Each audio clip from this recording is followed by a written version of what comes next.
So I called him, right? Because I know he's coming into town in a couple of weeks. But he said he wanted to go because when he comes in, what we've been doing, we've been fishing with Bill O'Pree up there to do the whole clown knife, like peacock thing, right? So I fished with Bill this past week for Skip Dana's birthday, where we went. He's like, Skip's like, I've never caught a clown knife. Let's go fish with Bill. I said, great. So I hooked it up, and then Joey came with us, and Curtis. Right? I don't know if you know Curtis from Making Time and Surreal and all that, right? So we went on, and he's got the Lunker limo, which is a 24-foot Carolina skiff, which I love because the thing's just a bucket, right? It's just like straight up, let's get down to business like we're fishing, right? No big deal. Like no fancy thrills or anything like that. It's just a wide platform of land to take on the water. And where the hell was I going with this? It's a bouncer. So he's like, oh, yeah, well, when Bouncer comes in town, let's go again and everything like that. So I called Bouncer today. So I said, Bouncer George is coming on the show today and everything like that. And he's like, oh, I'll call in, right? So he wants to talk to us tonight. But anyway, he goes, oh, did I ever tell you about the story from when we were up in Chicago in the cold and No, I go, yes, you forgot all about that. Yes, you did. Bouncer. So you're going to start singing Santa again? Oh, no. He goes, oh, the Christmas song. The Silent Night from the Santa. Yeah, we did a whole episode on that, Bouncer. He goes, oh, yeah, that's right. Well, anyway, I'll call in again anyway. Boy. Maybe I'll think of a new story. Well, speaking of the songs, I stun people with this one. And people really know Bouncer well. And we get to a discussion about Bouncer. And I said, did you know before Bouncer got involved in the actual fishing industry that he was in a rock band and actually had a #1 hit song in, I guess it was the late 60s, if not the early 70s. Is this a true story? And they said, really? And I tell them, I said, what song was that? I said, remember that song? Going Up the Country by Canned Heat? That's Bouncer singing. And they go, really? Because if you listen to that song, this is definitely a bar story. I can see where this starts at the bar. You know the song I'm talking we are at a about? bar. We are That's sitting him, at a bar. though, man. That's him. You tell me the guy doesn't sound like Bouncer. That Going up the country. You know that song I'm talking about, right? You know, Canned Heat, man. It's classic. My phone's dead, so I'm going to use yours tonight for pictures, and I'm going to look up that song. Oh. Yeah. What? Yeah, Canned Heat. Canned Heat, going up country. You don't know the song I'm talking about? It's all nice. Oh, I know you've heard it. Canned Heat, Going Up the Country. You listen to that. They did a commercial with that recently, didn't they? big time. Tell me that's not Bouncer. A.B. Raymond, who was tutor under Bouncer. I got A.B. Really? Yeah. I don't. And he goes, yeah, that was Bouncer singing that song? I said, yeah. Oh, I never knew that. And then I tell him it's a joke. He said, oh my God, sounds just like him. So now when you listen to that song and the radio comes back on, you're gonna immediately think of this discussion. Mm-hmm. Oh, my God, that's outstanding. Well, I just want to see what we're working with here. Oh, I know you've heard the song. You'll get it, man. Now listen, this is Bouncer coming in here. Any track that's got a flute in it, you know it's good.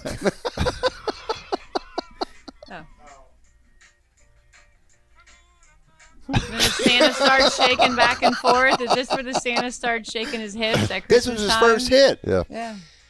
Oh, my God.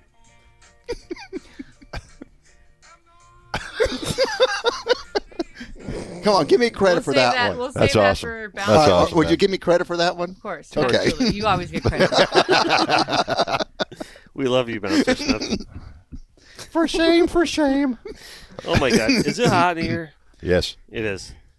Hold on, can you turn the Hey, Pardon Carly, me. would you be a darling and turn the AC down, please? She's like shaking, rolling her eyes at me. It's over there.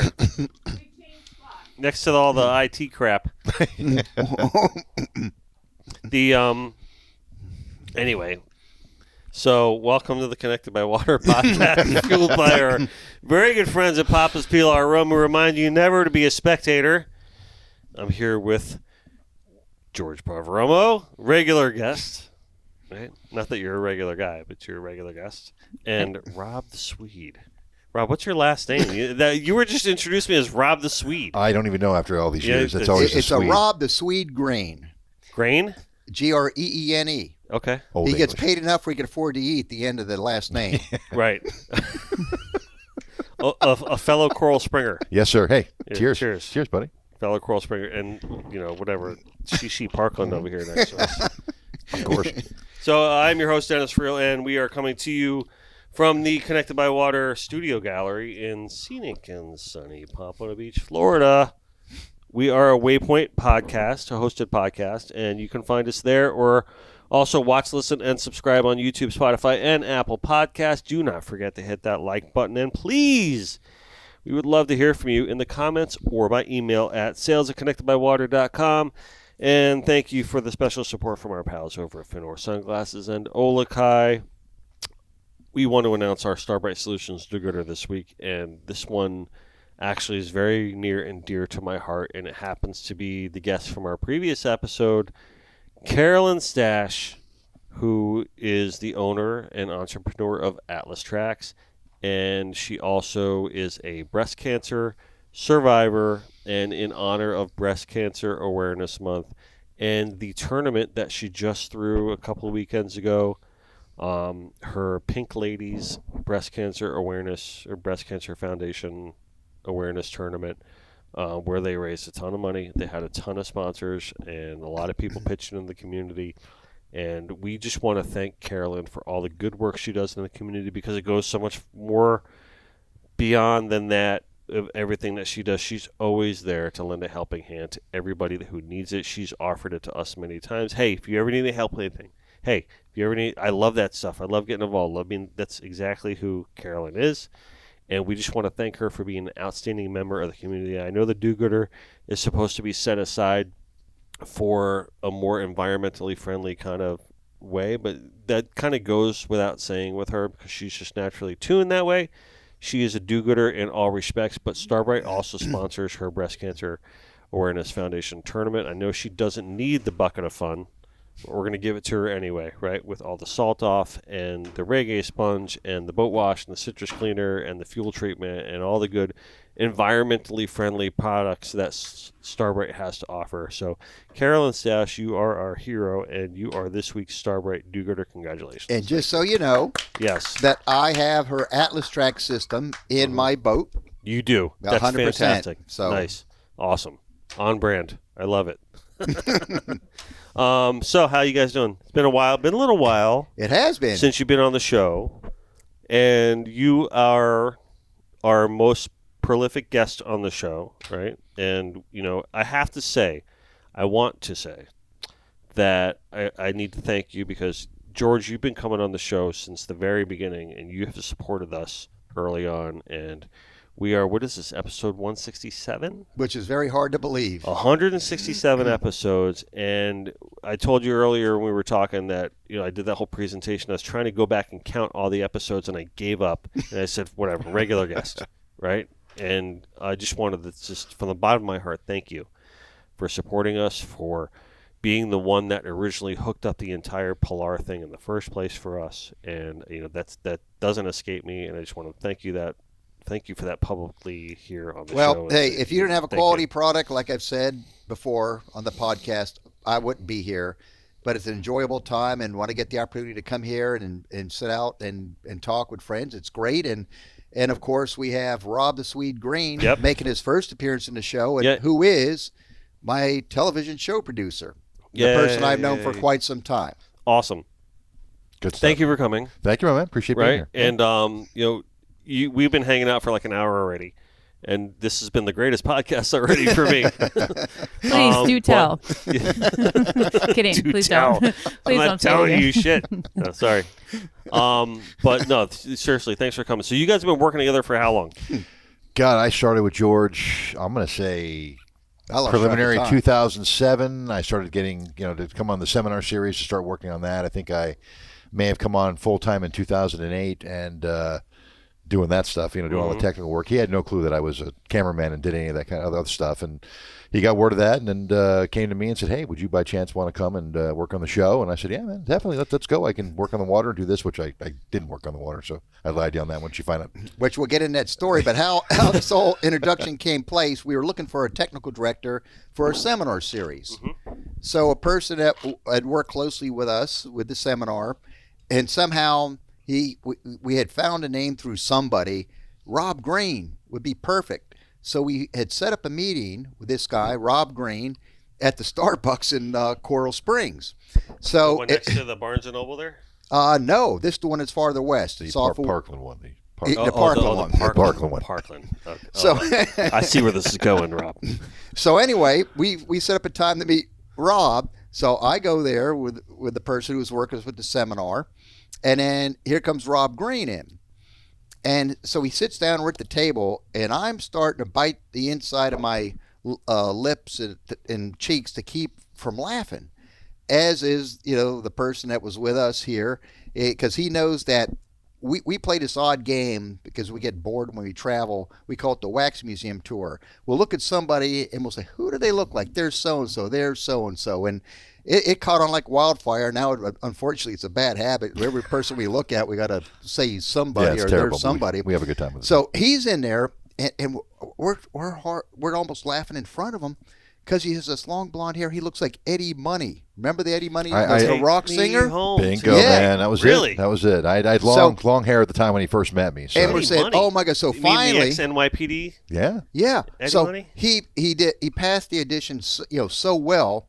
So we tell Kevin Tierney, who was involved with the TV show. I said, you're not going to believe it. We met up with Rob Greene. He's Eddie Money. I'm telling you what, dude, this is Eddie Money. My first nickname, we're by the way. laughing. My first nickname. So anyway, Rob had to go see Kevin for whatever reason. Okay. And Kevin calls you up. What do you mean looks like him? He just look nothing like him. What are you talking about? So you got your hair cut. What did you explain it Well, from there? I immediately got my hair cut after, these guys saw me, so I cut all the long hair off, and sure enough, went to go talk to Kevin on my first shoot with George, and he looks at me like, oh, okay, this is a normal guy, and explains the gear to me and stuff, and I think he ended up calling up George afterward going, what are you talking about? This is just, guy's normal. His hair's all cut off, looks like a normal kind of guy. And unfortunately, later on, when I finally hooked up with him, he's like, oh, you cut your hair off. That's great. Now you don't look like anybody at all. anymore. And then I think slowly the other nicknames started to slowly come along, by the way. Yeah, the Swede. The Swede. So what Yeah. happened there? Well, we the Swedish origin and all that. And By so, the way, we full on intended to bring Swedish meatballs tonight. Oh man, we missed out on But it. Busy day and Listen, I did make a lasagna for my family before I came here, before my daughter went to softball. Well, I got There you go. things. well, I could tell you right now, Couldn't give you Swedish just any meatballs sweet are not Swedish. the easiest thing to find on the fly, right? It's like you got to make them, right? And so it's not like you could just go pick up Swedish meatballs. Just go to anywhere, IKEA, right? Unless that's you go to IKEA, That's it. right? And we're not doing that. Sorry, that's like No, way out. And plus, when you have like Italian origins in your family, we got the real meatballs. So why would you go to Swedish right. meatballs? Well, I think that was the whole that we were. See, now we got another. See, it's going from the Italian to the Swedish. Right. So Sweden's close to Italy. So we were trying to evolve. Anyway. So anyway, no, we really good friends, and he's the show producer, my television series, and he's what he brings to the table just so much. And one of the big things that he does bring is this positivity to everything. Because when you're doing a TV shoot, there's a lot of money on the line because you have expenses with camera boats and fuel, your boat, accommodations, and production team members that when you have a bad day and you're thinking, man, we got to really work at this thing. We're going to, if we lose a shoot, everybody gets paid, then we have to find a hole in the schedule to come back and get the shoot in because we have to do 13 shoots. So, and I always, even when I'm fun fishing, I'm with the mentality that I've got to go out and have the best day I've ever had. That's the way I like to fish it, and it relaxes me to be in that zone. So I take it the same way with the television series, other than you just got the whole family involved with this one.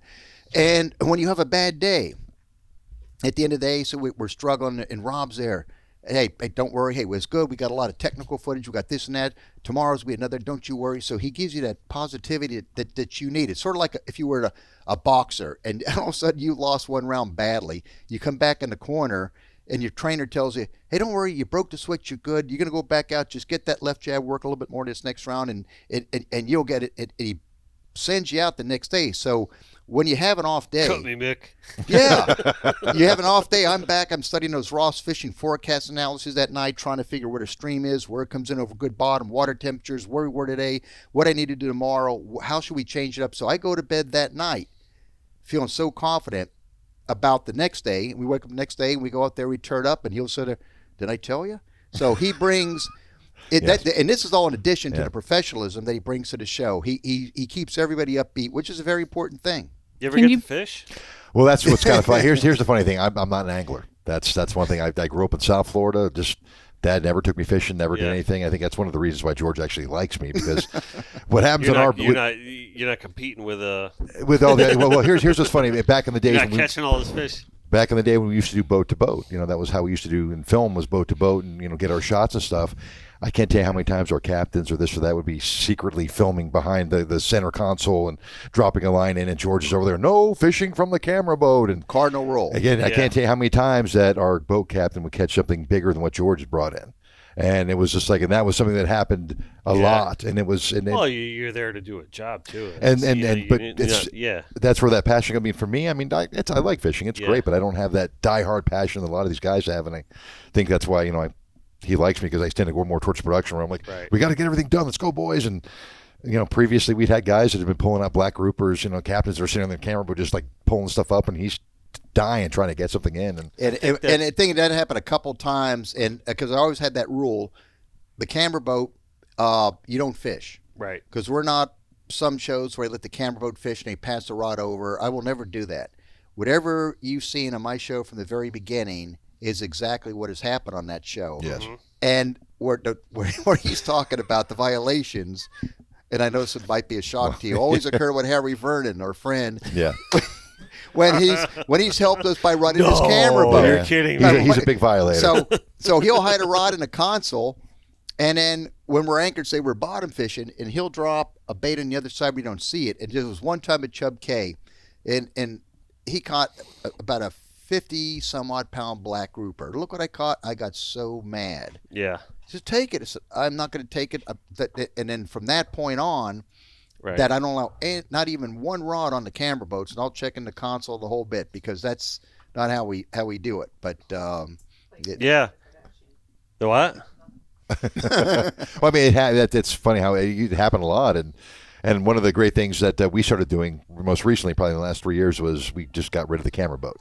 Right. We said, adios. We're taking everything. We want to do everything in boat. We want to have massive action. We don't want to see the fish caught from 20 feet away. We want to be in boat, and we want to see all the Sure. chaos and stuff that's going what on. a difference that has made. It's quite amazing. It really did. The show changed on that, doing it in boat completely. It was great. Interesting. Because the camera boat was always there to get the running shots. You're anchored, and in a way, it had become stagnant, because that was pretty much how we did it. There's an anchor boat here with a camera crew, and there's your boat, so you really have the same exact angle. Mm-hmm. Now, with the advent of drones, there's no need for a camera boat. The drones could chase you as you're running off and getting all the running shots that you need. Right. Any other cool shots. So there is not a need for a second boat. Like Rob said, when he changed it up, he said, we need to do a lot of in-boat stuff, because when you're in boat, it makes that viewer feel like he's on board that center console, Yep. and he's part of it. He sees people moving around and shuffling. He sees the fish come over. He said they feel it so much more. You feel the chaos. Yeah, You you're not feel wrong. it. You're not So wrong. he That- switched- that's- he that's an switched that interesting- around. Interesting. He switched that around for us, and we changed to that format because of him. And Yeah. we used to have the gargantuan cameras, and a lot of that's Right. changed. Everything's gotten smaller, and it's cool. Are when you can- doing any of the filming on the SLRs? Yeah, we've got a few guys. Because that, some of that's been has advanced over the years. She's gotten Yeah, really that's- good. The thing that's great is just how small, like you've been talking about. Yeah. The ability when you're tiny and that big, you have the ability just to move through and Right. show shots. And when you're seeing a big fish come over the gunnel on the camera boat, it's totally different when you're in boat. When you see that thing come in and just Yeah. land, Yeah. it's so much more dramatic. And that was sort of what we were trying to do, just trying to bring a little bit more, like what happens when you're right there. You want to bring the chaos to you instead of just watching it from afar.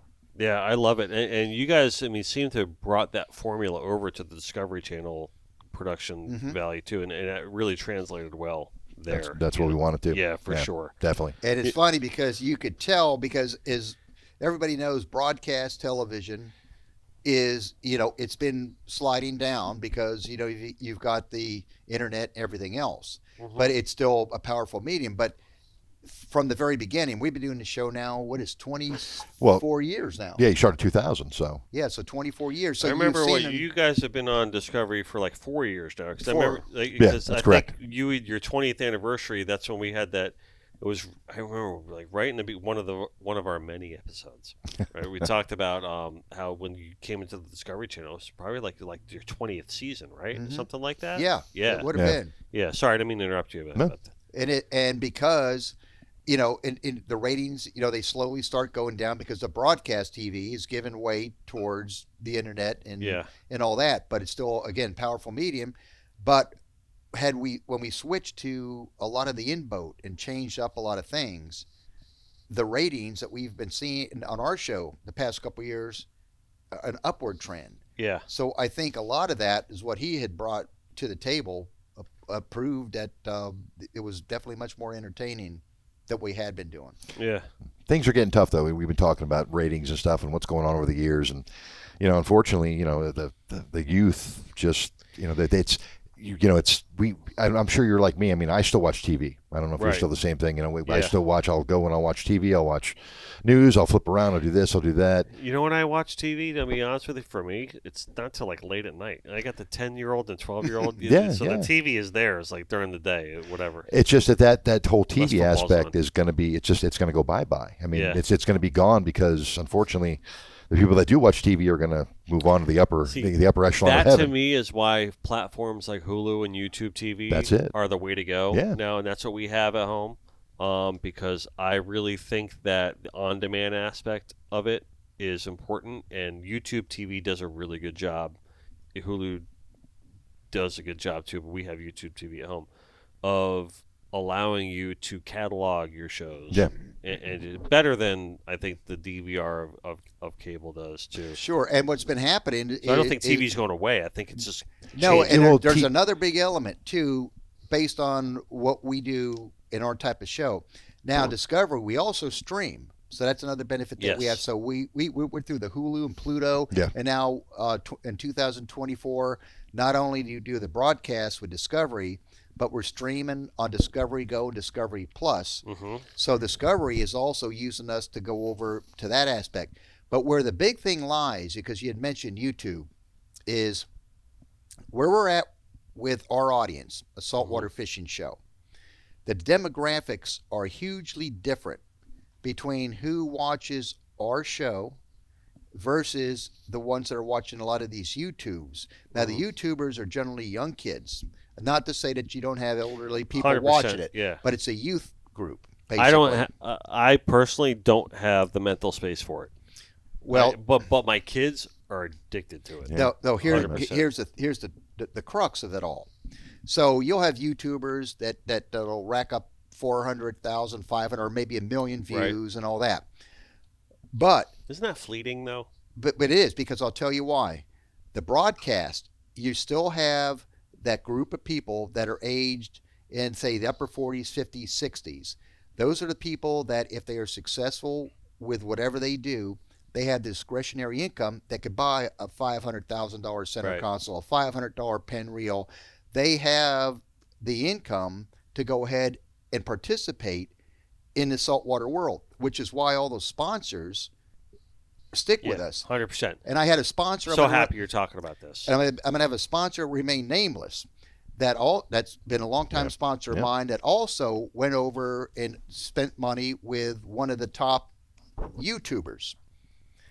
And when that was over, he told me, I've not renewed because they didn't move the needle. We didn't sell one product that was ever based on that. So if you were selling little small lures or all that you could work off canals or this or that, it's one thing. But when you're dealing with what it costs in the saltwater world, we're still sitting with the big demographics where we are with Discovery and so that broadcast world. Yes, it's going to switch, but right now it's still 100%. This is a very unique industry in that respect. Yes. Right?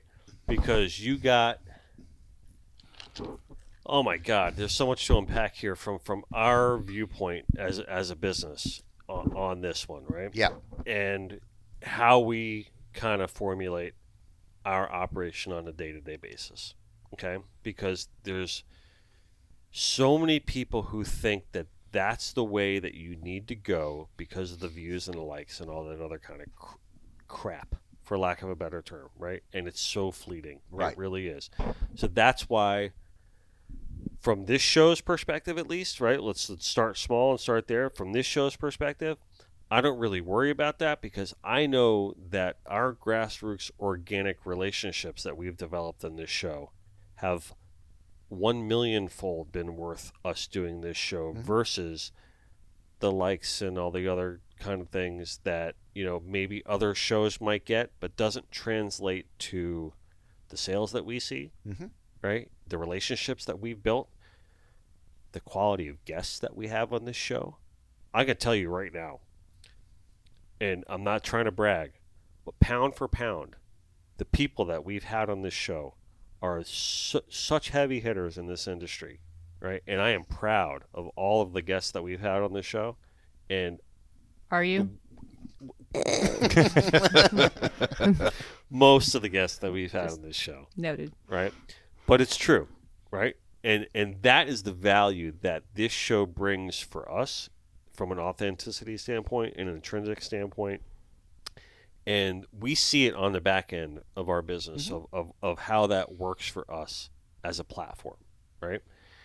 From a business standpoint, we know that, let's just say that if I were to advertise, that I wouldn't necessarily be catching the customers that I want to catch for the way that our business is developed, right?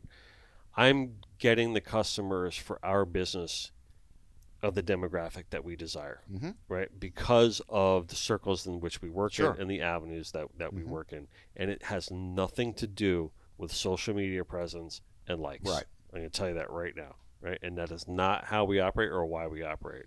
I'm not in it for the likes. No, and you bring up a very valid point, and you look at a lot of YouTubers. I'm not beating up on YouTubers, so don't get me wrong. I have nothing at all against them. In fact, I put a couple of them on my show. Sure. But there's only, they're in my getting opinion, paid through their monetization of that's that platform. that's where their money comes That's from. how they're getting paid. We come their from sponsors aren't sponsorship really, industries and ours, so they run with us.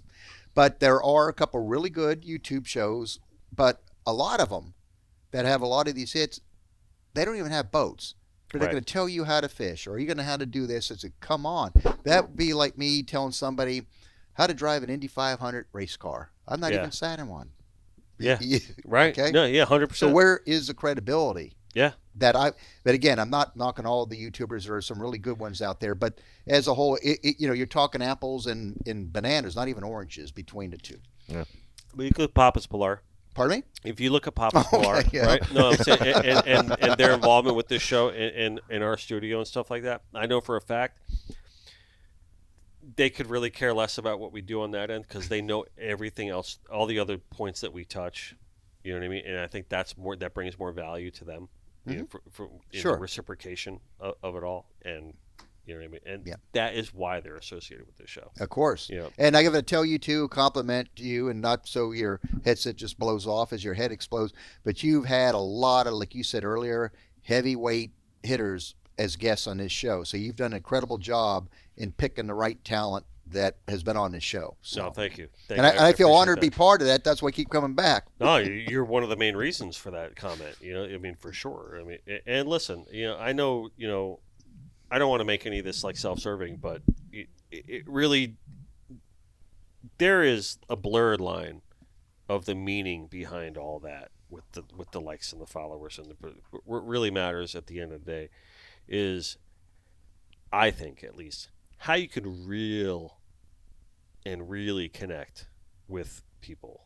You know, and who are you really connecting with? And you brought up the demographic thing and, you know, the discretionary income thing and, you know, what's the whole point of it all? And it's like, you want to just connect with people that are just going to hit a button, or are you just going to connect with people that are really going to respond and react and interact with what you're doing? Yep, no doubt. You know, and that's the way we see it. No doubt, I agree. So, and I don't know. That's a life worth living to me, you know, at the end of the day, because the rest of it is just so fleeting. It really is, you know, and it's tougher to comprehend how we've gotten here in such a short period of time like this, because for a while it was just so, you build your foundation, you build your operation, you work hard in that foundation and operation, and it almost seemed like overnight things changed and everyone kind of knee-jerked as to what they needed to do. And I just don't think you needed the knee-jerk as hard as most people did. And I think that's really what put it into a spin. No doubt. But, I don't know. And, like I said, with Rob, I'll sort of segue out of that portion to another one. When we first brought him on with the first TV shoot, and the first shoot you were on, I think it was in the West Coast or Pine Island doing a snook show. The first shoot was Pine Island Sound with Ozzie Smith. It was Ozzie with Fisher. Ozzie Fisher. And then the second one was the Bimini. That was the one where. And I think, my God, this guy was just so good that we have him. He did a phenomenal job on his seminars, of course. And then he's working with us, and he's, shooting our show over in Pine Island, west coast of Florida. Yep. And is that the place you go to every year? Not Pine Island, no. Oh, wait, I'm thinking of something else completely, entirely. You go to this, never mind. So sorry, I spoke out of turn there. So we go to Bimini as our next shoot, and it is about as slick as this table. Okay. And we're bottom fishing. This is when we still had the camera boat anchor near us. And we're fishing, and it's slick calm, and I look over, and there's Rob throwing up. And I'm saying, oh, my God, this can't be. Yeah. I said, it was bad, man. You talk about a glass jaw. Here's a person on a slick ocean throwing up. What's he going to do when it gets rough? Right. But you just started on the job? Just started. So this is my first one? This is my okay. So my first shoot for him was, Pine Island Sound. My second shoot was Bahamas. Right. And this was just it was calm, but it was what got me was it's a standard side rollers, dude. Just. And again, I'm not a. Oh, This is my first time going out. First time being with him and trying to get everything all going, and I turned into a puking Pez suspension. You don't have your sea legs yet. It was terrible. Yeah. It was terrible, man. So now the truth comes out about the whole. And I'm worried. I'm watching him. I said, it doesn't get any calmer. Right. And he's thrown up, and I'm thinking, well, Rob, the Swede Greene, it's all coming together. They have glass jaws. Other than Ingemar Johansson, which is, I think, a Swedish heavyweight champion at one point in time. But he was no Larry Holmes. So here we go. He got the glass jaw. Yeah, man. But that was like a one-off. And somehow he had pulled himself together after that one where he's been in nasty stuff, and he's just been remarkable. He held up. Glass jaw. The medical drug scopolamine is an amazing thing, by the way. Scopolamine, the patch. Scopolamine, the patch. Behind the ear. Right behind the ear. It's quite amazing. It really does wonders for you. I can tell you, I've been seasick before, and I tell you, there is no worse feeling in the world than that. I mean, you really do want to die.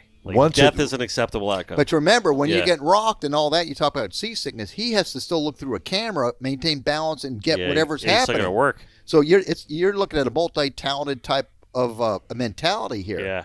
You tough through it. Oh, he's been the best. He's been good. These days I still pre-medicate. I still do the patch and still do a whole bunch of stuff. But, you get through it. I mean, every once in a while, man, it'll grab me and I'll just toss my guts overboard, do that kind of stuff. But, you're fine after that. But, it's one of the prerequisites of the job. You have to. Sounds like me coming to a podcast. Yes. Hopefully not this one. You slightly medicate yourself. You put the patch on. The whole thing. Just kidding. Love you. I think with George, we had the whole job description. I mean, pretty much it's like, pre-medicate and you're going to barf overboard. And, that's just hoping you can handle it. You stick it out. Yeah. But Arlene does do that every time she walks through the door before she walks through the door. Barf? Yeah. You pre-medicate and throw up. There you go. Yep. I'm ready to go. Podcast.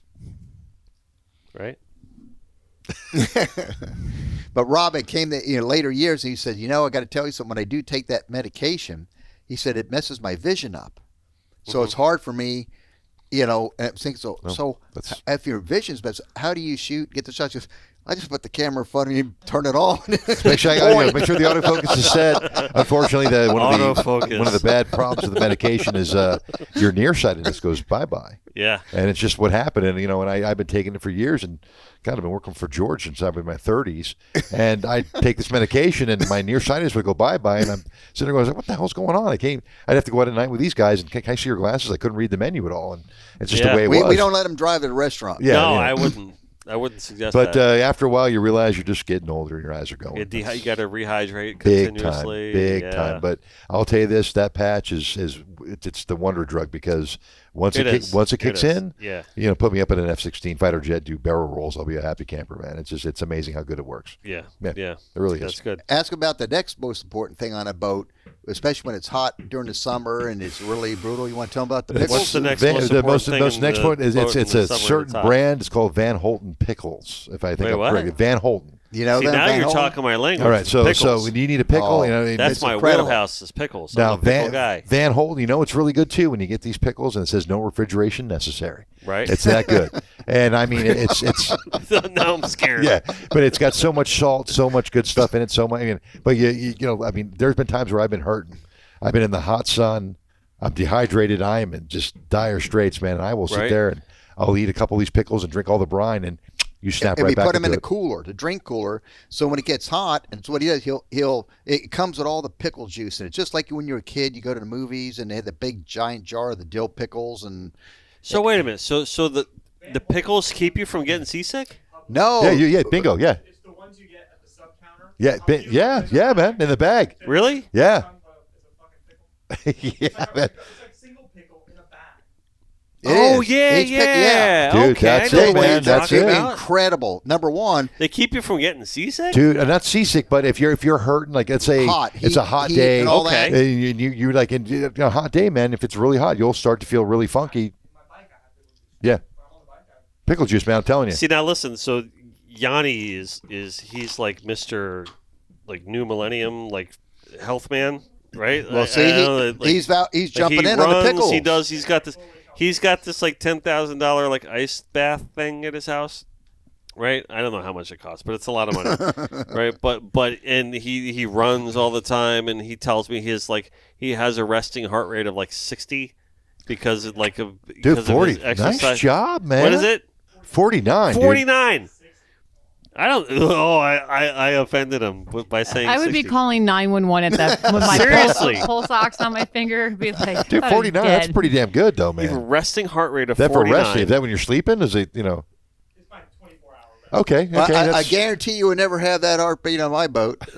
Listen, he doesn't drink. He's like.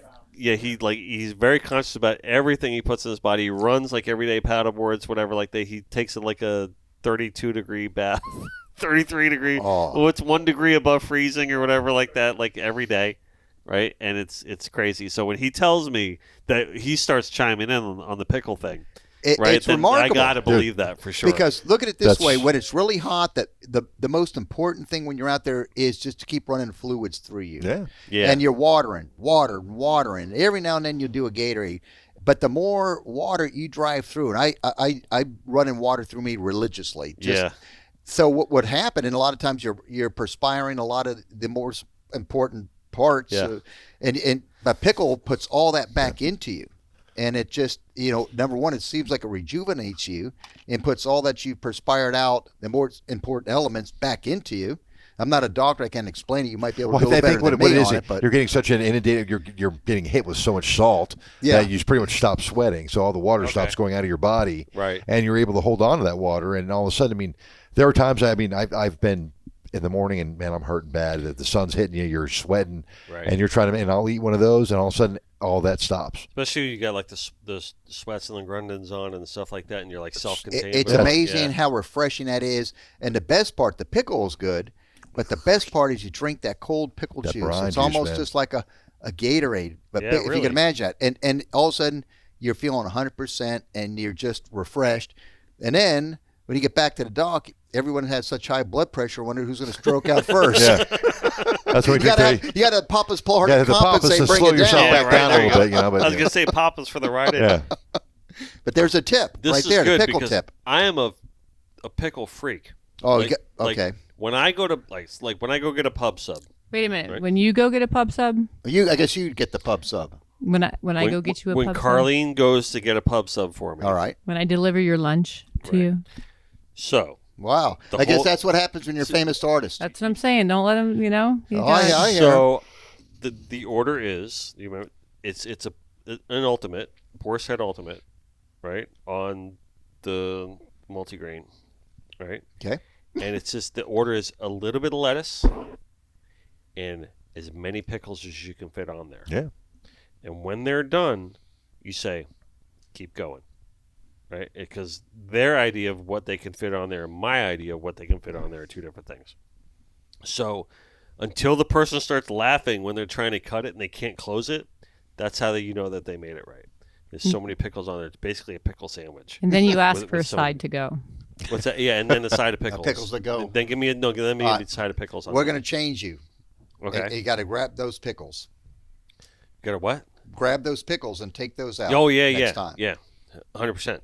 Yeah, definitely. And I'm not pushing. They're not a sponsor at all. So it's not like I'm trying We to are push not a pickle sponsored by a sponsor. pickle company. No, we are not. If a pickle But company I wants will. to sponsor us, we're all for it. But I will admit that I did try to send them a letter and try to get them as a sponsor of the show. But fishing people, so I was sort of lost that. But I gave a run at it. Yeah, did you? Yeah, but All it is right. really good. Yeah. For sure.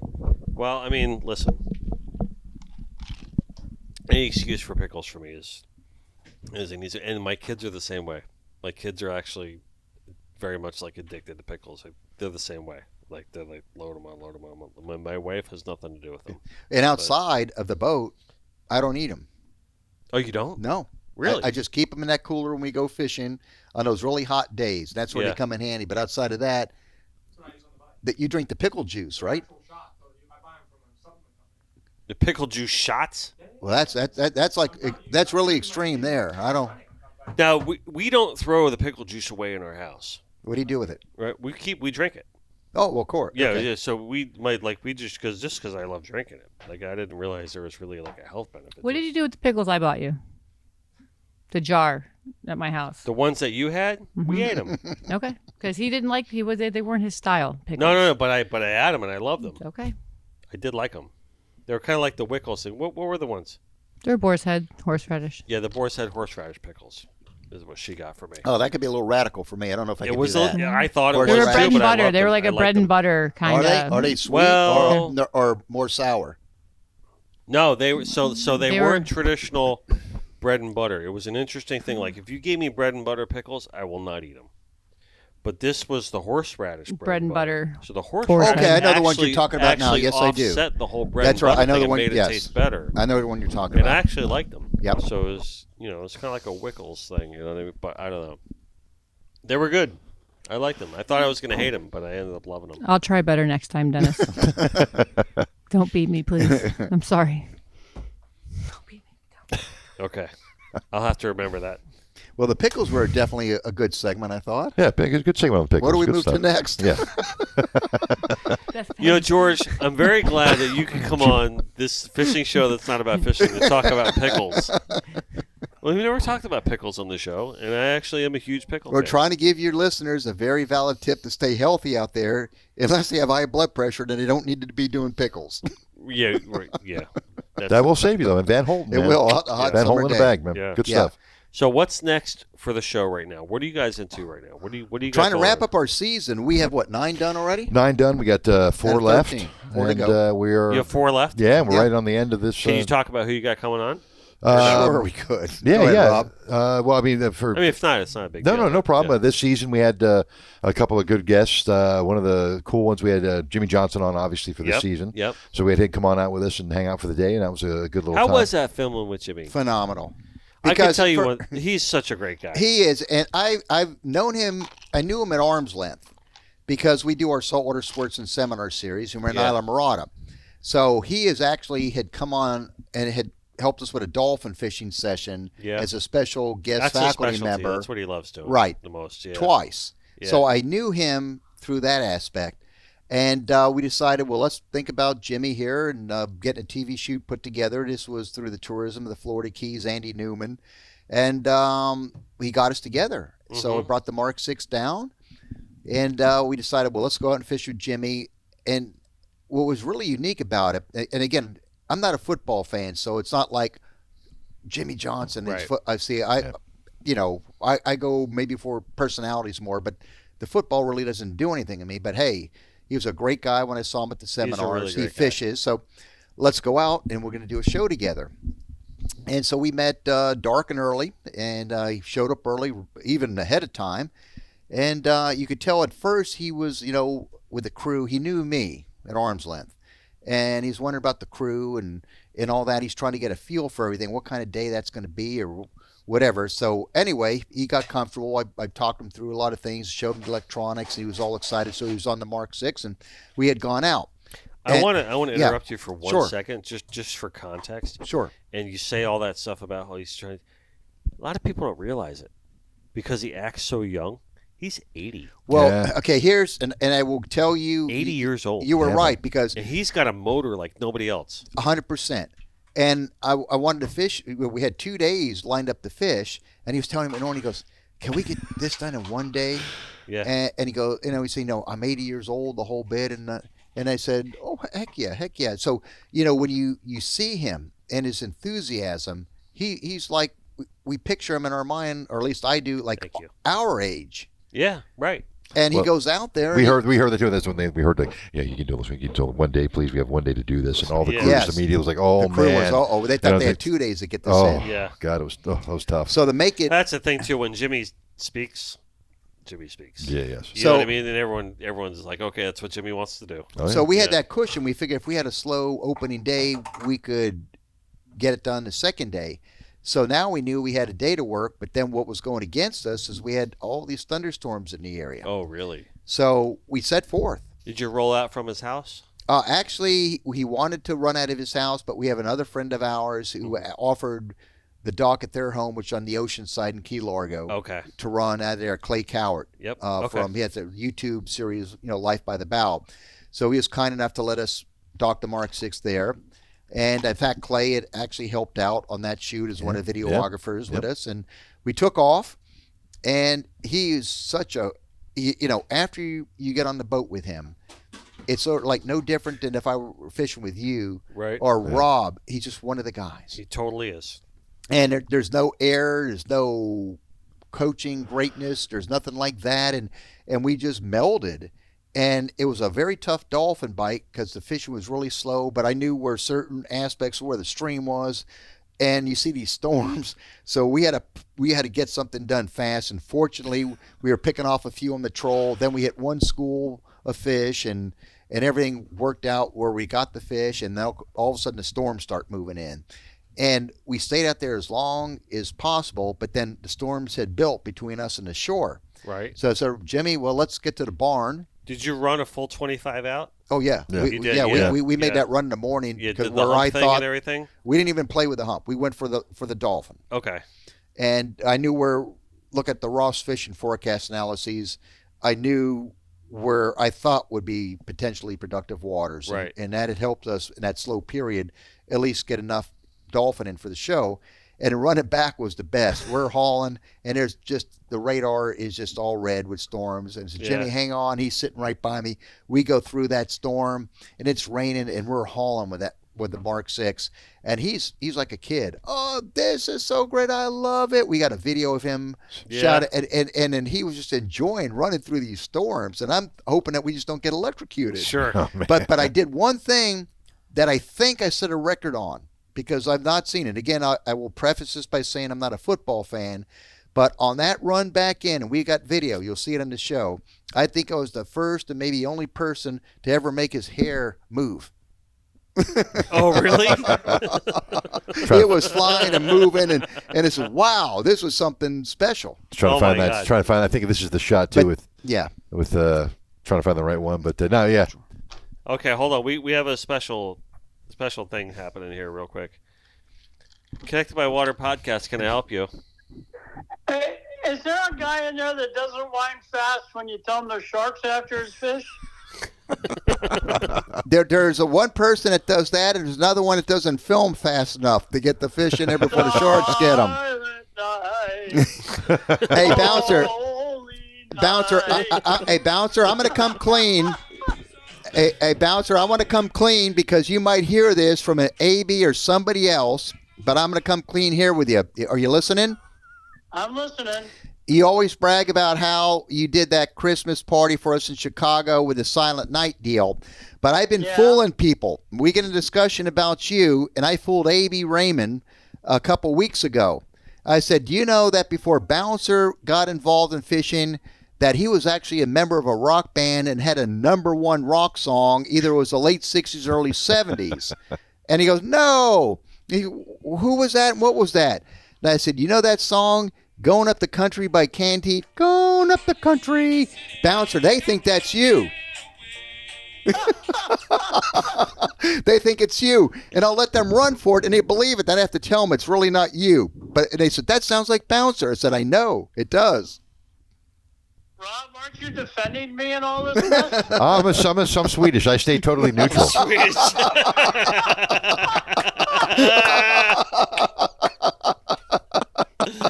Oh, that's great. Hey, I don't know if you've heard my newest song, George. Which one was it? Live bait. We actually, yes. Live bait. Yes. Live bait gets them when all others fail. Why do I picture him like showering with a long? Oh, Bouncer. My favorite in order. order would be the Silent Night one from Chicago, followed by Going Up the Country, then Live Bait. Oh my goodness! But in all seriousness, Dennis, did George tell you about the world record blackfin tuna he caught with me, and he wouldn't weigh it in for a world record? That's true. We did. No, I never Well, heard we this didn't know story. it was a world record, but then I forgot what had happened. We waded in, and it was you know it better, Bouncer, but go ahead and again, yeah. Let me preface this again by saying, yeah, it's great to have a line class world record. I think that's all great, but to me, there's just one all tackle world record, and that's the biggest of each species. So yes, it's fun to do the line class world records. So, but go ahead with the story. Well, we were fishing. We were actually doing a show together. That's Yes. a rare event in itself. But we were fishing down way down. This happened on a show? Yeah, we got a show to Bouncer. Yeah, I did a show, and this south of happened during the Maui. show. Okay. And, we caught a blackfin tuna, 42 pounds. It tied the 20-pound test world record, but George filleted it before we got to. But I knew, we looked at the book and we knew it was 42 and it was tied. You filleted and a all world that. record fish? Hey, so what's a tie? Hey, a tie is like kissing your sister. Did Okay. it taste better? Did a world record fish taste better than? It didn't matter to me. I was so proud it was 42 pounds, which is the biggest blackfin I ever taken. That's all that mattered to me. Okay. That was it. And the fact of the matter is, being George Poveromo and his great respect for the weekend fisherman, he says, I don't want to take any credit away from a weekend fisherman, and I also don't want to discourage weekend fishermen from weighing their fish by thinking theirs won't be as heavy as mine. So he was very devoted, I mean, he was very upstanding.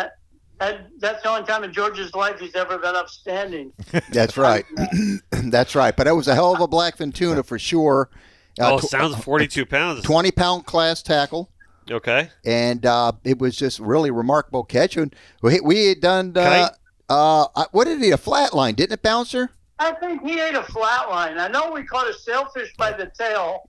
Yes. And we would have had a really nice mutton snapper, but I kept telling George he had to wind faster and a shark ate Well, the he mutton takes you out to snapper. this wreck in 240 feet of water. Okay, as you well know how shark infested the waters are. Yeah, You drop a 240s. live bait down to catch a mutton, and he thinks you're like John Force in a funny car. You got that mutton up in about 4 seconds, so the shark gets it, and there's no way in the world that's going to happen, so the sharks eat him. Right. So he sits there and he yells at you.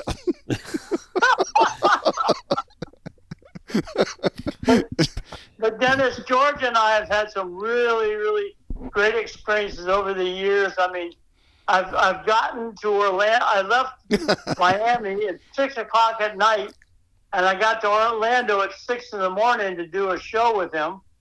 And I was falling asleep on the stage, but passing out like some of our guests. Yeah. Yeah. You want to take this one, George? Tell them about the guy that passed out on the stage. Well, Did someone passed out on the stage? Yeah, and Bouncer likes this story. It was Ocean City. No, it was actually Annapolis, Maryland. And we had Jeffrey Lederman, a good friend of ours. And so he had done a number of seminars. He's really good. He's young. He fishes all these big boats. He's really in tune. And I had brought him on the seminar tour with us, and he did a very, very good job. And for some odd reason, we come to Annapolis, Maryland. And Rob, you were the technical director. I was there. Yeah. So I'm up there with Jeffrey. We have John Otten, okay, who does he fishes Island Rod as well as the Maryland waters. And I forgot who the extra person. I think I was there too. Oh, then it might have been you, Bouncer. I was on stage. So we get going in this session, and we start. I forgot the exact topic, but I threw a question over to Jeffrey, and I see him stuttering a little bit this and that, and he was really a little bit hard to answer the question, which was very unlike him at a seminar. So I took the ball away from him and I either threw it to Bouncer or John Otten, let them cover till Jeffrey regained his composure. So I came back to Jeffrey, and he seemed more rattled than before. He was turning like a jar of Elmer's glue. He was getting that white. Yes. And all of a sudden, I'm looking at him, and Milky, huh? and then what happened next? I never saw a human being perspire where you actually just watch it run out of his pores. Oh, like And all of a sudden- like Ted Stryker. Yes, he was like a younger Ted Stryker from Airplane. So now all of a sudden I see him starting to teeter, and John Otten saw him and got behind him and held him. And so we finished the session, and we got him, Jeffrey, what's wrong with you? Well, John Otten took him to a bar. We were in a big hotel with a big auditorium, and whatever had him calm down, he came back, and then he was like the normal champ that he was. But for whatever reason, he almost went down. I said, Jeffrey, what happened? He go, I don't know what happened. And then we had people in the audiences in the front row that had later saw us either another seminar or another function. They said, man, that guy you had on stage that almost passed out. I said, you saw that? Where we was were in the this? first row in Annapolis, Maryland. Oh, my God. And he says, we were waiting for him to fall right down. And Really? so it was a weird thing that happened. Train John. wreck kind of thing, right? Can't look away. It was different. We've had a few of those. It was Yeah. different. We've had. Well, Well, they, we've had other ones. I mean, they were giving away Papa's pour rum, and they kept finding empty bottles. They found out that. Oh, yes. You were, yeah. I'm having a brain freeze here. One of the Oh, faculty God. members had stage fright. And Yeah, so they were drinking all the rum. we, See, that happens to me every podcast, though. but this was bad. We're going, where's so-and-so? Where's so-and-so? Wasn't it, George? We're looking for the guy, and somebody said he's in the green room. He said he's supposed to be here. So we got 2 minutes before that seminar starts. I run in the green room, and he is standing in the corner like you're being punished in high school or junior high. It's facing there mumbling. I said, what's going on? You're supposed to say Face in the corner? like you were punished, standing Come in the on. corner. yeah. He was Like time out? hammered. I know, hammered. He was like another world. He was so afraid of the audience You're kidding that me. somehow he just got hammered. So we had to chill him off for at least 2-3 hours so he regained some composure to get him back on. George, what seminar were we at where the guy's house burned down? That was that South Carolina? Yeah, this guy Oh, were this- on stage another and his house, terrible and one. he got a phone What? call. Yeah. Yeah, seriously, and sure enough, he just ran right off stage, man. They say his house burned down, unfortunately. They said, Oh hey, my they gave me a God. note. You have to let him know he's up on stage. He needs to go. His house just burned down. So how do you tell a person you need to leave? Your house Took burned off. down. That's like one of those like definitive things, like you never want to hear. Let's not talk about that right now. And, well, I legitly put like my oven on a delay start to cook for 50 minutes with a lasagna. So when my family gets home in about 10 minutes, it's going to be cooked. Well, hopefully And, like, they're. well, Yeah. if I get a note, I'll let So you know. that's what I'm saying. Like, let's not talk about any house. Well, you haven't gotten any texts yet. No, I'm checking my ring and they're not home yet and there's no flames. All right, good. It's just a little. Well, Freaking me figured I'd out now throw it by out saying there. it. I will give you one. I don't even like put the dryer on when I leave the house. No, that's I'm the so number one- yeah. freaked out by that. Oh, and if I leave, if the coffee pot is still on, I make Yeah. sure I unplug it too. 100%. I'm like that too. Yeah. So I'll give you one more seminar series oddity that happened. And Bouncer, I'm not sure if you were on this one or not, but it was it was March 13th of 1993, University of Miami, the Gusman Hall. We had this all booked, and we were promoting our seminars in November of 92. Now, you remember, Andrew came through Miami in August of 92, destroyed did. it. That was my first week of art school, and I was in Sarasota. Well, you imagine what it did to Miami. No, I remember. Yeah, for So sure. I said, we can't do this Miami seminar, even though it was March 13th, and Captain Harry's was a seminar sponsor. So I go to Carl Lederman's. Carl, we got to drop Miami and change it. He goes, why?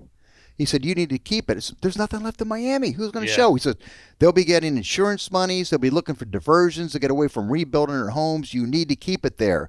He goes, I'm a sponsor. You got to keep it there. So I'm thinking this could be a disaster. Well, and by the way, the wind was blowing 35 to 40 that So morning. Bouncer was there. Okay, exactly. So we had the seminar.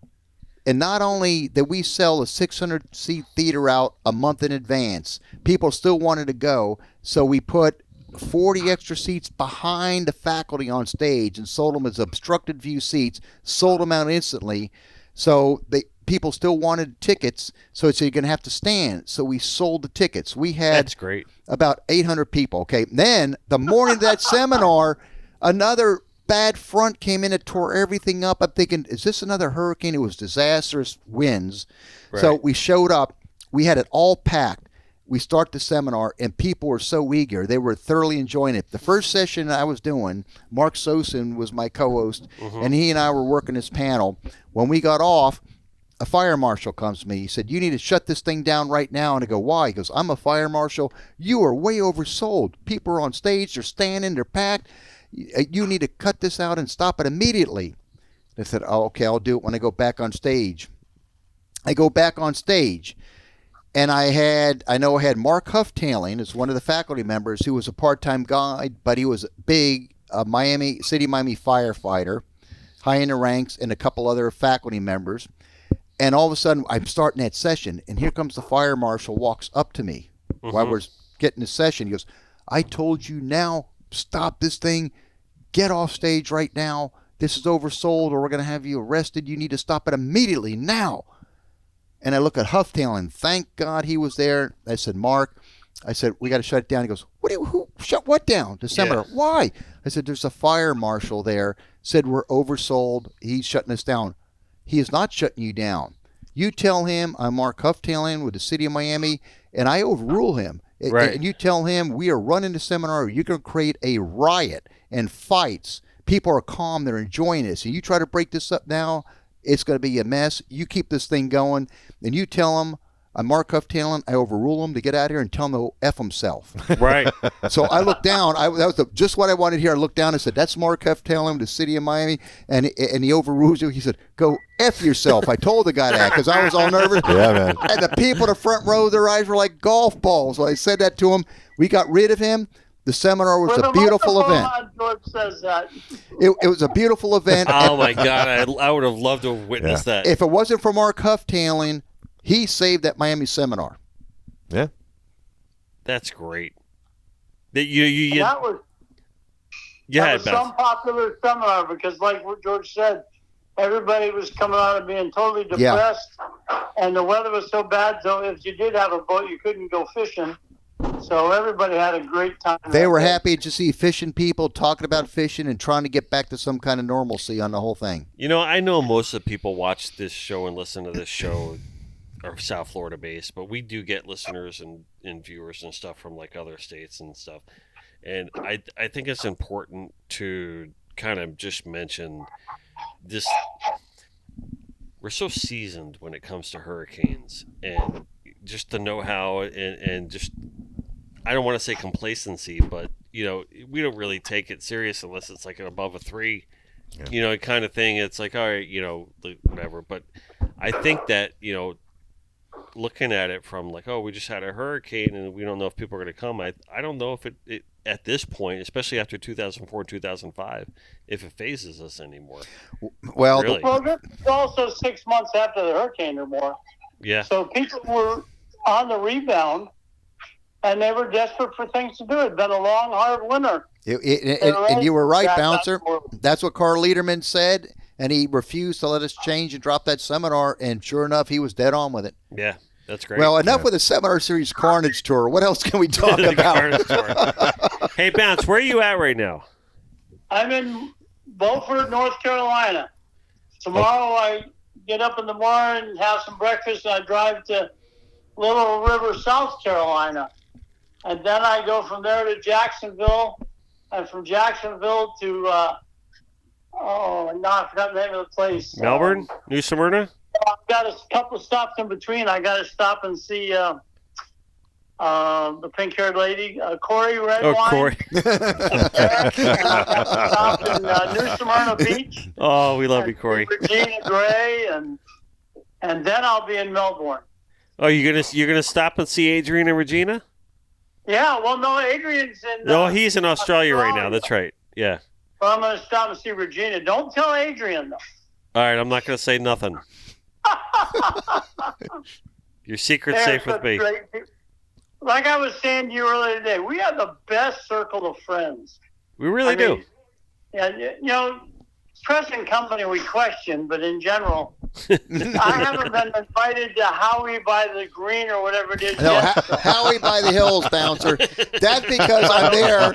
I'm there so infrequently, and when I'm there, it's like a last-second decision where I've got the time to get there, and then I'm there for a day or two, and then I got to bolt back. It's such an impulsive thing because we're so busy doing what we're doing that if a break in the action happens, it's all last minute. But it's Howie in the Hills. Why don't you just give me the code to the gate, and then I can go catch all those fish in your backyard without you. First off, there's no gate, and I don't want to tell you where the house is up there because I don't want you to catch all the fish off my dock. Hey, bounce! Don't feel bad. It's okay. He doesn't ask me. He doesn't ask me to go fishing with him either. It's cool. Rob, help me. They're beating up on me. I'm trying to fill it here. Hey, I know you're Swedish, but you gotta pick a side sooner or later. Dennis, I'll make you bet if we offer him a couple $100,000, he'll take us out fun fishing for an hour. Maybe I'll paint a sword bill for him. Nice. Come on, Hey, I guys. got a funny story for you I heard today. This guy had a lure company, and he sold it. And for a while, he had to make the lures for him for them to sell, as while he was teaching other people how to make the lures. So now it's free and clear, and there's no non-compete clause. So he says, I'm going back in business making lures. So the buyers came to him and says, hey, you can't be making lures again. He says, why not? There wasn't any no-compete clause. And the one guy says, one of our partners will spend $500,000 preventing you from selling another lure. And he says, I'll get such a deal for the guy. For $250,000, I'll save him $250,000, and I'll never even think about making a lure again. Did he get it? No, he's still in negotiations. He's never going to spend that. $500,000. He said, give me $250,000. I'm done. He should have gone higher. When you go lower, that's weakness. Well, he wasn't asking for $500,000. He should ask for $750,000. Okay, well, I'll tell him you said that. Yeah, that's great. How about we all Yep. just stick to fishing and baiting fish? Hey, on a serious note, a little tip for everybody. When I was in Merle's Inlet last week, we were fishing for red drum. That's a red fish, a spot tail, whatever you want to call them. Channel bass. But at any rate, they're fishing in 25 feet of water offshore of the beach up the coast from the inlet. And they pulled up to the spot, and the two captains that I was fishing with get into a debate. Should we anchor or should we use a spot lock? And they decided to spot lock, and then they told me that you'll almost always catch more channel bass if you anchor. They've decided that as quiet as trolling motors are, they still can bother fishes in 25 feet of water. Well, you figure the vibration, and they do have their merits. There's no doubt, but the fish pick up on vibrations. They could be very quiet, but that prop just spinning through the water does create some sort of harmonics. You have to believe. Yes, there's no doubt about it. So that's why I shared it, just so people can put it in the back of their mind. Right. That's why I always play country music on the boat, not Oh, rap. I don't play country music. That's outlawed. That's one of the things I outlaw on my boat because when you're fishing, You outlawed country music? yes, bouncer, Thank I God. do, and I'll tell you why.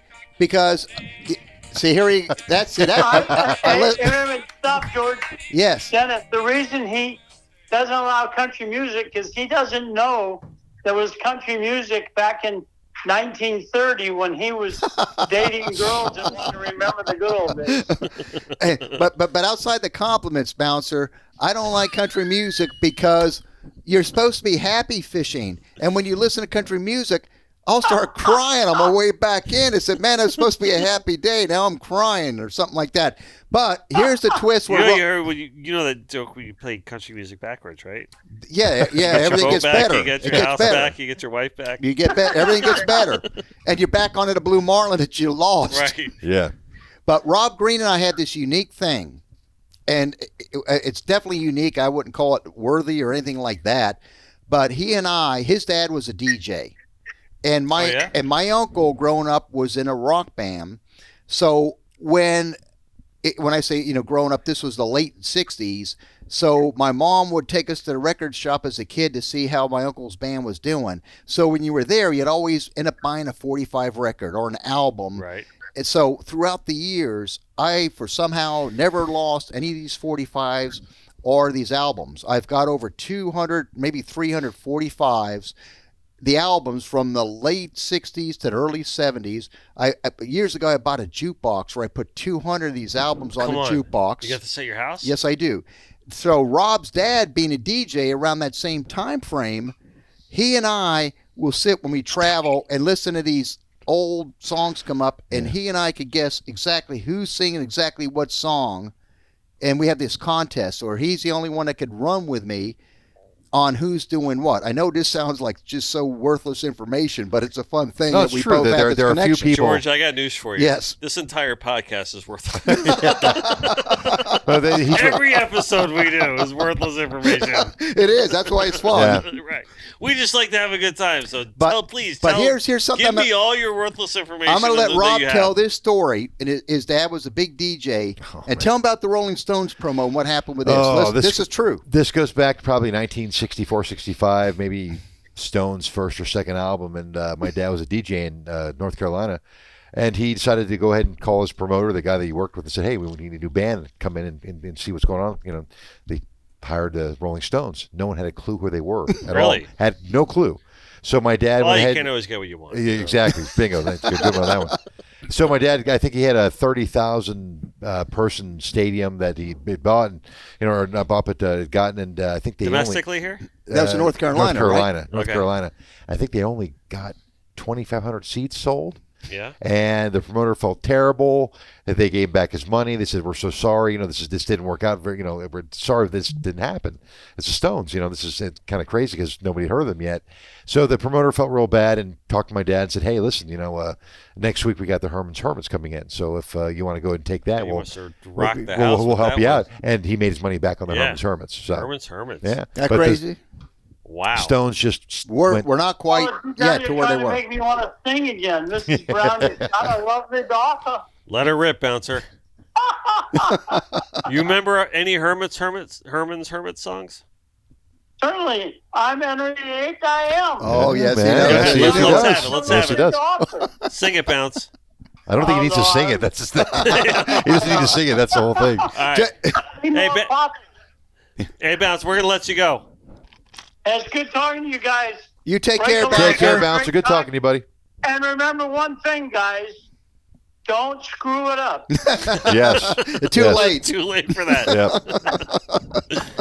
All right, Bounce. Love you. You'll see you in a couple weeks. You betcha. Bye-bye. See you, Bouncer.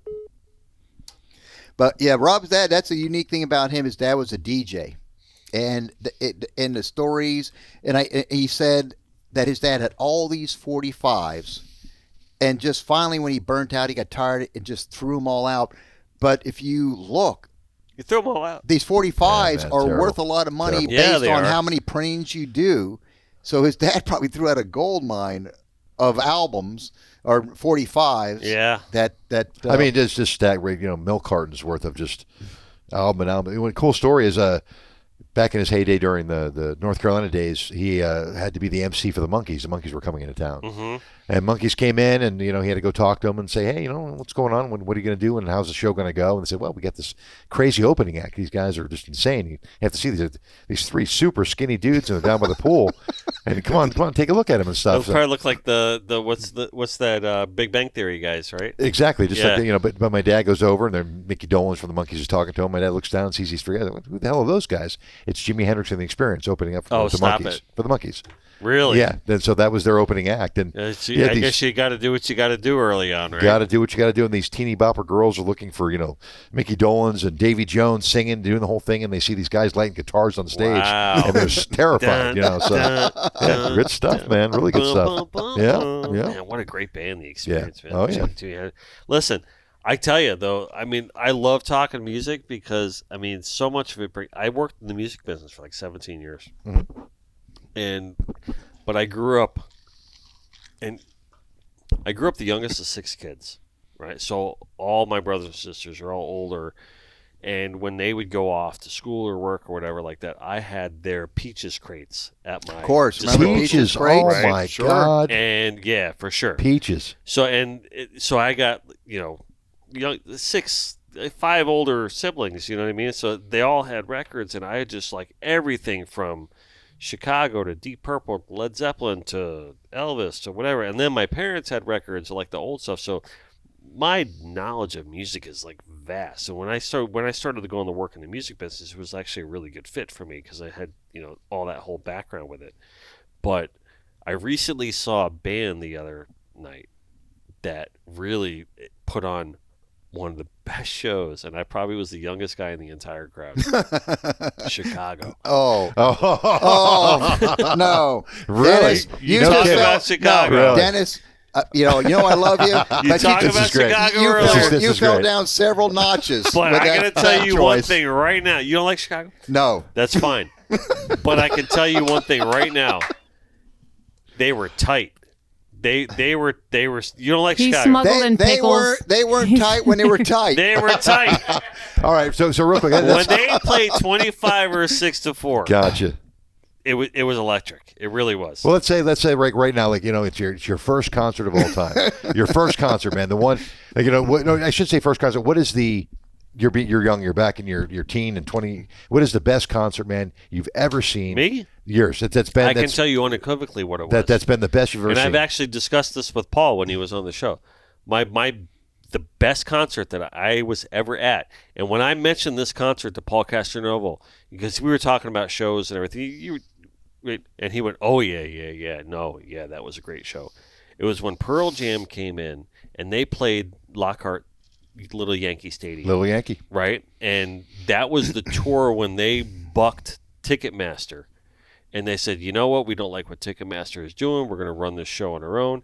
And it was right in the heyday of Pearl Jam. I think it was when they came out with their third album. Sure. Epic. Right? Epic. And they were just epic. at their height. Right? Yeah. And I remember it explicitly because, in South Florida, we really crave the cool weather. And a cold front had just come in. There was a hurricane off the coast. So it was like October, November-ish, right? And there was a hurricane off the coast, and we were just sweltered. We were just coming off a hot summer. And that was the first cool weather that we had experienced of the year so far. And it was just the breeze was blowing, and Pearl Jam was here, and it was just like they had just opened up that, and if anyone has ever been... And that was another thing, too, for me. Like, I grew up going to see the Yankees play their minor league team right there at Lockhart. The Little Yankee Stadium. It wasn't even Lockhart Stadium. Lockhart Stadium was the soccer field. It was the baseball field there. And it was the first time ever, and probably the only time ever, that there was a concert in that stadium. So it was really like a unique setting. And it was just the best show. And it was really kind of...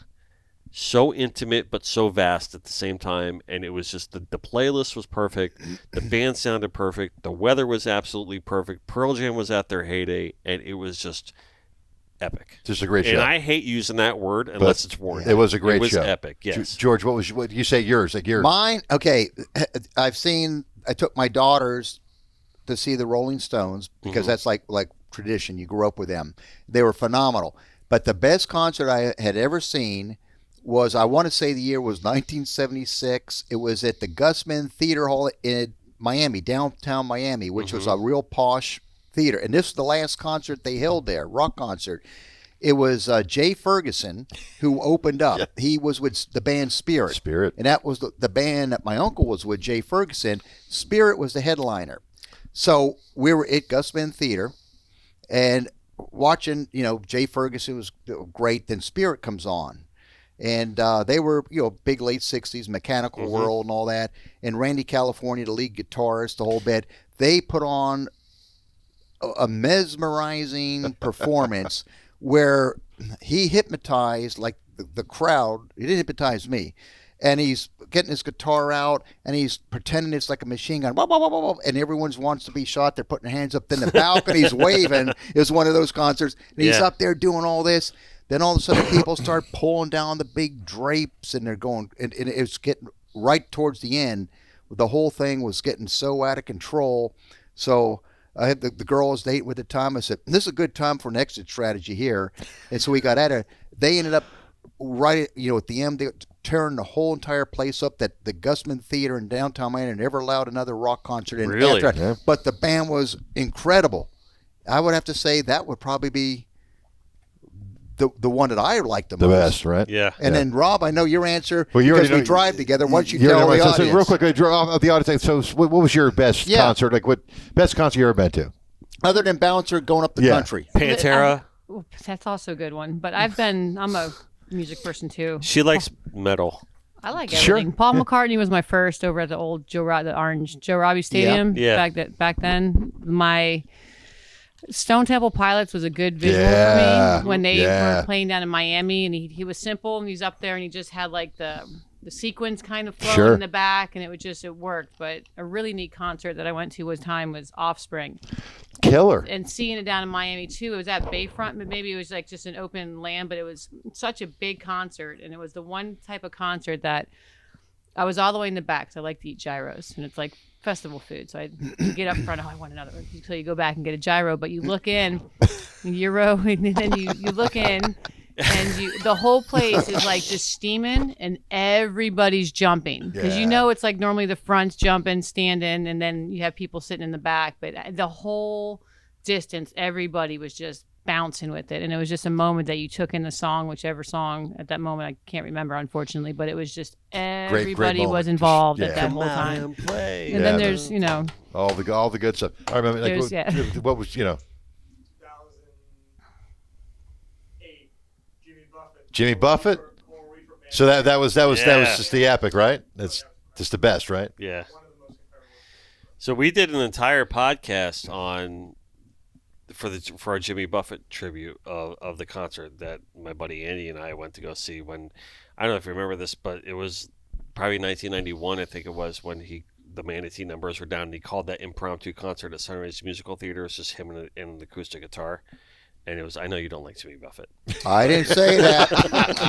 I already know that. It's a known entity. I know that. But anyway, that was really great. And I will preface my Pearl Jam answer by saying, I have seen some of the most epic shows on the planet, like especially working in the music business. I mean, as you well know, like the tickets that were offered to us, like from like we're talking like label tickets. Like when you get label tickets, they're like the best seats in the world, and you get like backstage access and the whole thing. I have seen some top level experiences and show, but for me, Pearl Jam was always my Pearl band. Jam. You know what I mean? That was always my band, and just to see them in that setting, and the friends that I was with that night really made, and that matters a lot. Yeah. You know what I mean? With your experiences with the shows and stuff like that. But there are about 100 other concerts that I probably have seen that could come very close to that. Yeah, that's Pearl hard. Jam You moment. say, what's your Yeah, it's favorite very, concert? very hard. It's tough. It's for me, it was kind of weird. My dad ran a production studio in Fort Lauderdale, and it's audio and video, and did the whole thing. And he had this guy come in and said, "Hey, man, I got some tickets. And I can't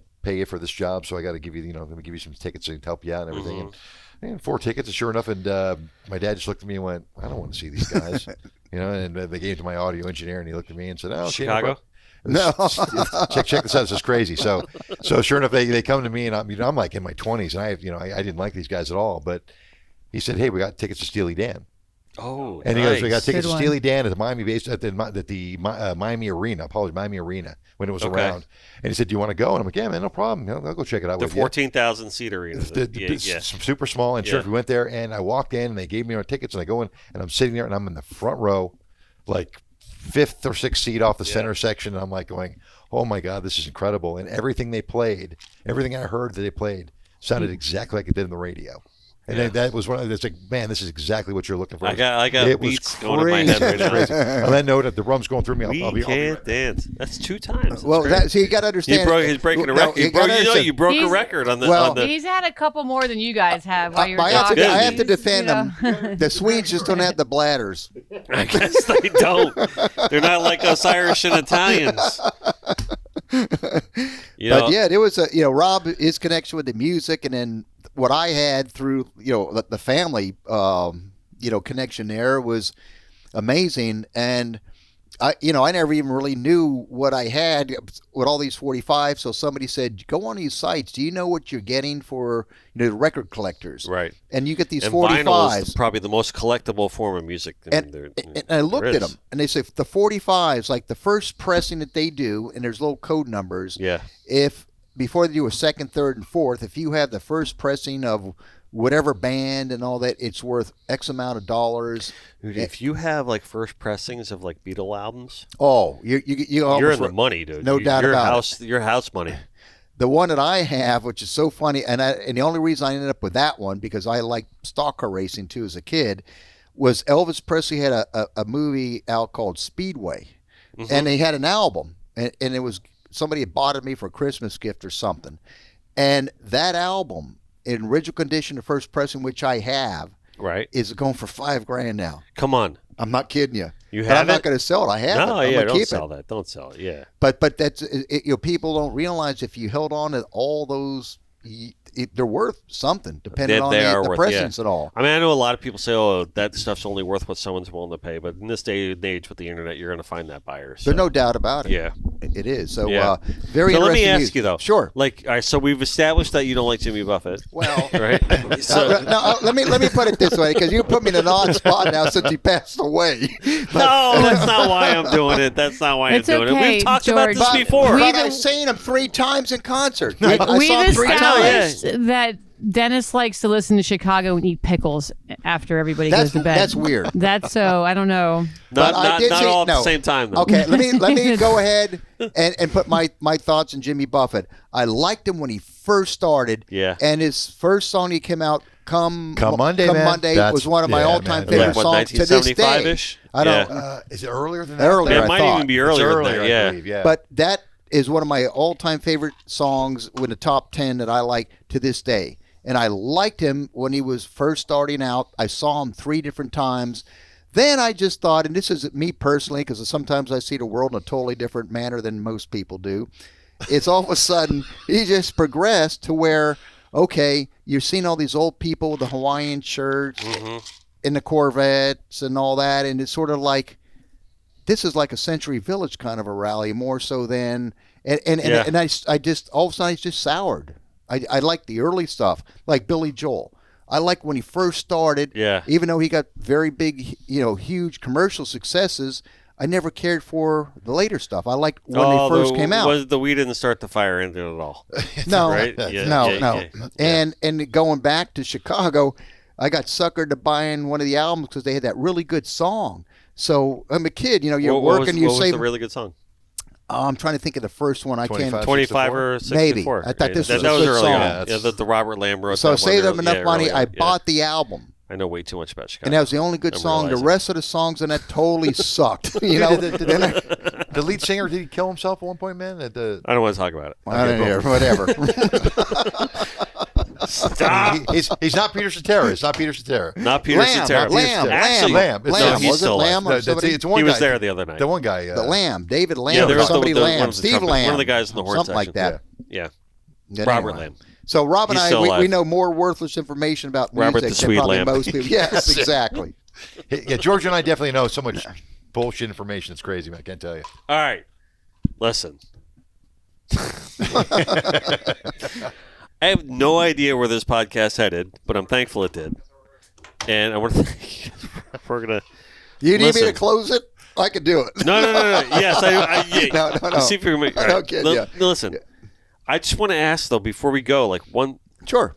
So I said we've established that with the non-Jimmy Buffett thing and the non-Chicago thing apparently. Now I will have you know that the Chicago thing is way down on my list. My 2 older sisters love Chicago. They had a ticket and I went with them, right? But I do have appreciation for all this other Peaches Crate kind of stuff, right? Yeah. So I knew a lot of songs here. What kind of music do you like? Me? What are your guys? You like the Rolling Stones? Yes, I would say I would put them as my favorite band. Right.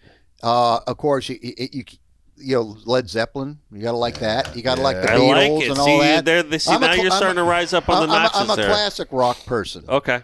That's what I. How like are it. you with the Floyd thing? Pink Floyd. Here's an interesting thing. Rob and I had a Because discussion. that is my number 2 band of all time. To Pearl Jam, Pink Floyd. I used to not even couldn't stand them when they first came out. I said these people are just this band is lousy. Animals and all that. But listen to album Pink ever. Floyd. Yeah, But how this yeah, great turned album. out Best album. is with Pink Floyd early. I had Dark Side of the Moon. You know when it was a Dark cassette. Side of the Moon. Dark Side of the Moon Pass me the rum bottle. Pass me the rum bottle right there. is the greatest album of all time. Well, I'm before going to say, and I'll argue From with you. beginning to end. I'll argue with you. From beginning to end. I will give Not picking song for song. 1 to 1 is a work of art. All right, And the entire thing. It is one continuous song. I'm going to give you a credit here based on what I'm going to tell you. I never really liked them. I would turn them off. It was only until 3 years ago that all of a 3 sudden I'm years liking ago? them. Yes. Yeah, believe it or My not. taste changed. Yeah. All of a sudden I think they're great. Right. It's sort of like all of a sudden your love for broccoli. You hated broccoli, but all of a sudden you like They it. were so progressive. I'm going to tell you one thing right now. Yeah. There are a few documentaries. There's one really good one that I can actually send you about Dark Side of the Moon and the process behind the whole I've thing heard it and a bunch what of went times into in the whole Raw. thing. The whole video of it the all. VCS3, the What stuff they went through, and they were so ahead of their time on that album. They were so ahead of their time in just coming up with unique ways to make sound in general. And they just made it work right down to the woman. That was one fantastic. take. Remember that? And she walked out of the room after she sang that and apologized to them. And they said, "What are you talking about? That was perfect." Yeah. And she goes, "That was horrible. I can do better." They're like, "No, that's one take. We're done." Yeah, I saw the documentary on Phenomenal. that too, and No, I Rob mean, and I discussed. You know, we talk about this, and I got my own, personal views, but me personally, Animals is their best. I love Animals. That is, I really do. To me, that's their But best. I'm talking about my point of view at least. Of course. Dark Side of the Moon, not even just Pink Floyd. I'm just taking like albums, like work of art. The entire thing, like it's like Beethoven-esque. You know what I mean? It's Mozart-esque. It is really just separated from rock and roll, separated from time frame, separated from anything in this century. Put it into context of all-time musical scores. Of course. It is a freaking phenomenal thing. No doubt. I agree It is with a you. work of art. Well, if you watch Animals, though, is all It's based not on. even an album. It's a work of art. Animals is based on George Orwell's Animals, dude. It's the whole. That's what it's based 100%. on. Yeah. And it's amazing when you listen to the whole album from start to finish, and it's only 5 songs. But Defining that band is so incredibly difficult to do. I don't even think that they know. Do you know? Here's the crazy. I'm not kidding. Well, you're right. I mean, I don't even think that they know well, they how hate, genius they are. hated each other. Unfortunately, they hated each other. Believe it or not. But it doesn't matter that's if they what liked makes- each other or not. What they did came together in constellation-wise. I know it was just incredible, man. But Pink Floyd is absolutely incredible. if you had to think of one Pink Floyd song, man, that's Like, I don't even think that they know. I think they just floated together as stars and dust together, and this just happened, and then they just dissipated. I've got to tell you, That's how magic as long it as I was. know Dennis, I never seen him get this fired up before. He's Hey, starting man, to scare it's the me. truth. well, listen. I mean, you got you look at Roger Think about Waters. it, though. Think about it. Of course. Think about it.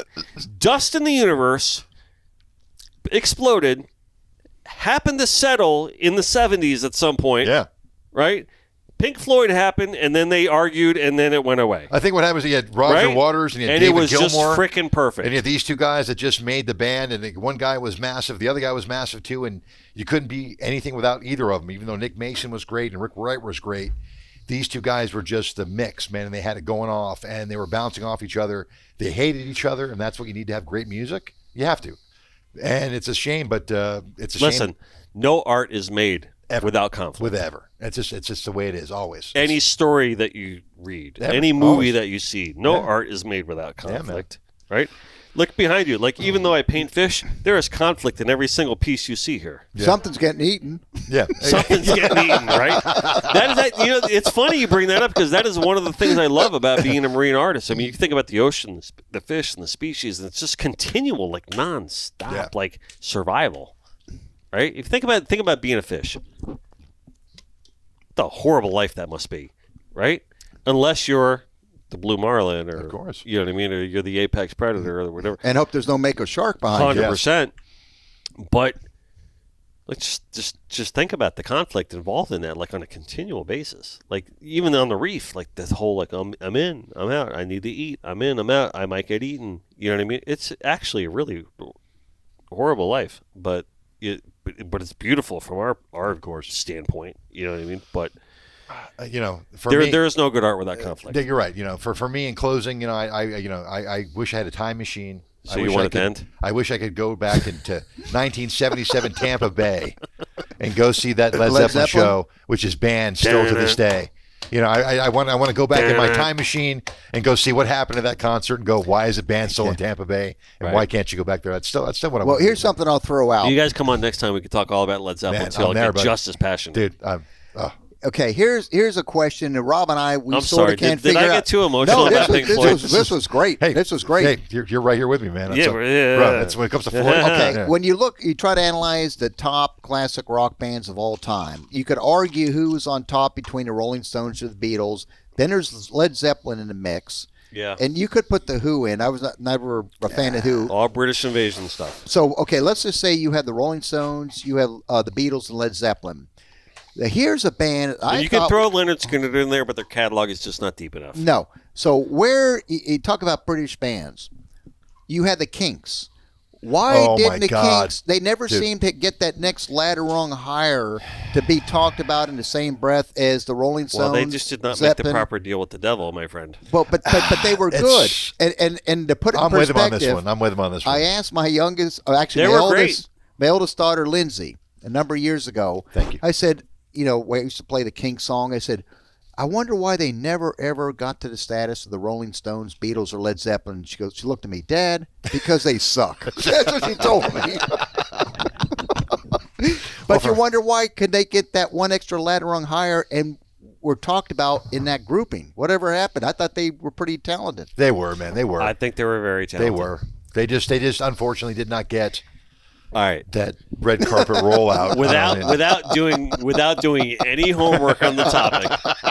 Okay, without doing any research before the show on the topic, because obviously we did not know we were going to go there today, right? Rate your top 5 classic rock bands of all time. Take your time. Any topic will do. I will start so you guys can think. I'm obviously going to Okay. go Pink Floyd number 1. I'm going to go Led Zeppelin number 2. I'm going to go Rolling Stones number 3 for classic rock bands of all time, right? Mhm. So to go 4 and 5 is a little bit more difficult. Okay. All right. I'll throw mine in. Okay. Rolling Stones, Beatles, Led Zeppelin. Is Beatles classic rock though? Yeah, of course. You go back that era. I mean, I know, and see- here's the reason I say that. Okay, Beatles is rock. They started it all. but they did the classic rock period too, so you can't pull them out of that. I think they're a entirely different category. They're they're on their own. I don't. Okay, I wouldn't so let's- consider that classic Dennis- rock in the okay, sense that we know. for Dennis classic Friel. rock. For Dennis Friel judging standards, I'll move them out. I'll just say Beatles are the Beatles. Let's All just right, leave it at that. no, Beatles That's- start rock yeah, history. of course. All right, Rolling Stones. Una, yep, Rolling Stones. Am I getting emotional? No, Dude, you're keep, good. keep going, man. This is good. Yeah, keep okay, it going. I'll give you the Keep it Rolling going. Stones. I'll give you Led Zeppelin. I'm going to put Spirit in there. I'm going to put the Well, because Doors. Spirit was, you gave me the educational Spirit the was Stairway good. to Heaven thing. Yeah. They started, Spirit was right? good. Yeah. Then they'll put the Doors in, and then you left me that one Come opening on, because come I had the on, come on, Beatles come in on, there. touch So me, babe.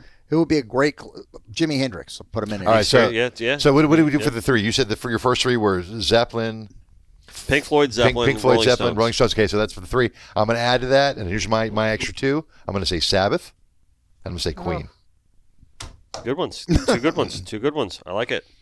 That's what I'm saying for that one. I can Hey, proudly can I say ask that a my question? children know all Can I those ask bands. a question? Yes. How many people listen to podcasts that are still alive that would know these people we're talking about? All right, dude, here's So, all right, so let's do the demographic study here. Like, The so we're greatest- about an hour and a half into this. Yeah. How Hey, many I've people are taken my still kid to listening to the Ozzy. show that want to talk about classic rock? Here's the greatest Maybe thing. we can edit this is going to be a great little reel edit. Yeah. The greatest thing is when George and I go out in the water and we have anglers that are younger than us. And we go out there and, I've got 30 gigs of music on my phone. No joke. I've got so much music that George will look at me and go, hey, put something on. I'll start playing something. And these guys have no clue Who what they the hell are, I'm playing. anything They like just that. look at me like I'm a deer in headlights. I'm playing classic music. And they're like, what is this? I have no clue what this is. It just happens, man. People just don't know music anymore, man. They don't. All right, Or they don't, or it's just. Today's music is a very convoluted conversation. Yeah. And it's a lot of what we discussed earlier about the whole YouTube generation kind of muddies the water of what music is today, because so much of it is accessible at our fingertips that you don't necessarily have to listen to the new now to get what's good. And the radio controlled so much of what we listened to in the past, and now you don't have to worry. You don't have to lean on the radio. You can go right to Spotify or Apple and just like listen to your phone, or just listen to whatever you want whenever you want, and you're not really at the mercy of the radio.